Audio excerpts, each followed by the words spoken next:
तो hello guys, स्वागत है आपका मेरे YouTube channel Aditya Rao arts में।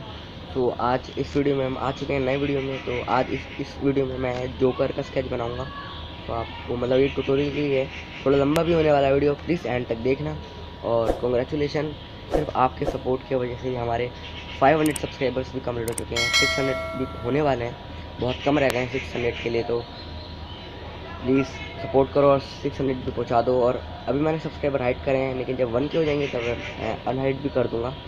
तो इस वीडियो को स्टार्ट करते हैं। और जो आपको एक बात बताना चाहता हूँ, हमारा कल मैंने वीडियो डाला था फादर्स डे वाला, उसमें 1.7 की प्लस व्यूज़ हो चुके हैं। Thank you so much. उसको जल्दी से 5K तक भी पहुँचा दो। उसमें सिर्फ एक दिन भी नहीं हुआ और आपने इतना सपोर्ट करा, थैंक यू सो मच। चलिए वीडियो स्टार्ट करते हैं और चलते हैं हमारी टेबल में।